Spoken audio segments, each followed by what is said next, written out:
Assalamualaikum warahmatullahi wabarakatuh. Apa kabar teman-teman semuanya? Kali ini kita kembali lagi pada video pembelajaran. Nah, pada kali ini kita akan membahas tentang pembelajaran di mana pada mata kuliah PLS atau pendidikan luar sekolah. Di mana kali ini kita akan mewawancarai satu orang pendiri pendidikan luar sekolah, yaitu di sini saya memilih Bimbel Rabi'ah. Nah, di sini nanti kita akan wawancara mengenai apa-apa saja yang perlu kita tanyakan mengenai bimbel ini. Ikuti video selanjutnya. Teman-teman, di sini kita sudah bertemu dengan salah seorang pengajar ya di sini ya. Di Bimbel Rabi'ah ini boleh diperkenalkan namanya mungkin Kak? Oke, salam kenal, nama saya Bola Aksara Fidera, salah satu mentor di Bimbel Rabi'ah. Insya Allah ya. Mungkin langsung saja ke pertanyaan-pertanyaannya Kak ya. Jadi yang ingin saya tanyakan ini, Bimbel Rabi'ah ini kan saya baru dengar nih Kak. Kapan bimbel ini berdiri? Itu tanggalnya itu kita mulai di bulan 10 waktu itu, di awal bulan 10. Untuk berdirinya sekarang alhamdulillah sudah di usia 9 bulan. Dan alhamdulillah saat ini kita juga sudah Kemudian siapa sih yang pertama kali punya ide gitu mengadakan Bimbel Rabi'ah khususnya di sini gitu? sebenarnya ini dari perjalanan cerita di jalan pagi gitu kan. Jadi cerita karena melihat di sini termasuk saya pribadi itu baru sekitar 1,5 tahun di sini. Setelah balik dari kuliah, langsung balik setelah selesai kuliah dan di Medan, sebelumnya saya di Medan, lalu datang ke Subuh Salam, kembali ke kampung halaman, melihat kondisi pendidikan yang saat ini sepertinya sangat butuh peningkatan. Ya, karena kalau hanya mengandalkan belajar di sekolah, ya kan, itu sepertinya sangat lambat gitu peningkatan ilmu yang dalam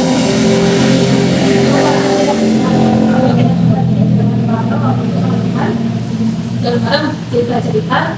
Lalu kami kita coba buka bimbel gitu.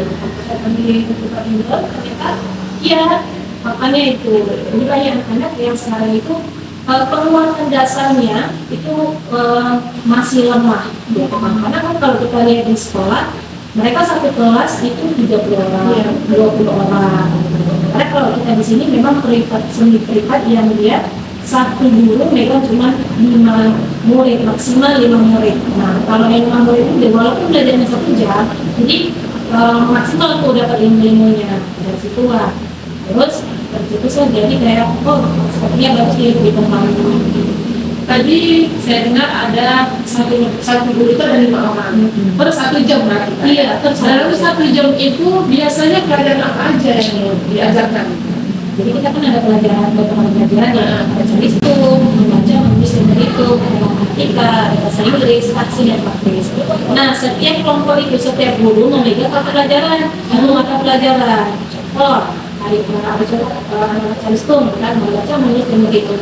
Nanti satu guru fokus memegang 5 murid itu aja, yang pelajarannya calistung. Kalau misalnya matematika gitu juga, ya satu guru memegang yang pelajarannya fokus di matematika. Gitu. Dan itu beda juga kita buat, beda anak matematika ada untuk SD, SMP, ini belum ada SMA. Itu juga bahasa Inggris, beda untuk anak SD, beda untuk anak SMP. Jadi memang secara tepat sasaran lah itu materinya, jadi tidak bercampur aduk. Berarti dia dipisah kayak dengan calistung, dengan yang mengaji gitu. Iya. Untuk gurunya sendiri mungkin di sini berapa jumlah gurunya? Untuk saat ini alhamdulillah guru kita sudah ada di 11 guru, dan itu ada 3 ini sepakat. Itu setiap hari belajar? Dia per waktu. Jadi setiap hari ada pembelajaran di sini.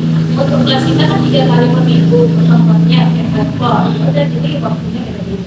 Metode pembelajaran yang paling diminati oleh anak-anak mungkin di sini untuk diapakan? Nah, kita sangat yang bedanya kita dari sekolah juga dari bimbel-bimbel lain gitu.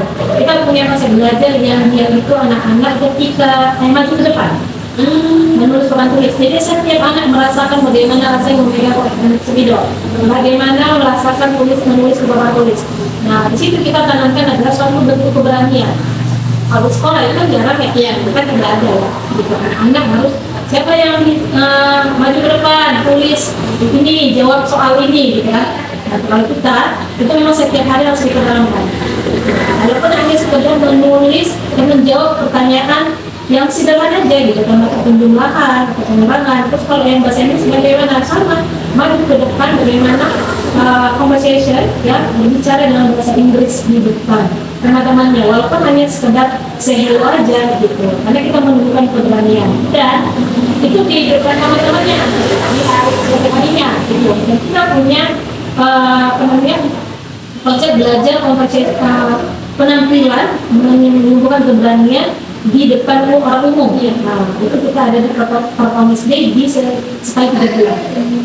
Itu menunjukkan hasil belajar anak-anak. Berarti langsung di depan umum, Langsung di depan umum, di depan orang tuanya. Dan itu kita kan ada kelas orang tua, dan kelas orang tua ini biasanya kan dibuka umum. Jadi dia bisa tampil di depan orang tua, di depan kawan-kawannya. Jadi anak-anak ini bukan hanya tumbuh belajar secara materi saja, tapi juga tumbuh rasa keberanian dan percaya dirinya untuk tampil. Nah, itu sih yang sangat penting kami rasa untuk kedepannya. per hari ini kan kira-kira berapa jumlah seluruh muridnya? Alhamdulillah saat ini kita sudah mencapai angka 80 siswa. Muat itu tak di ruangan ini? Alhamdulillah ini buat-buat.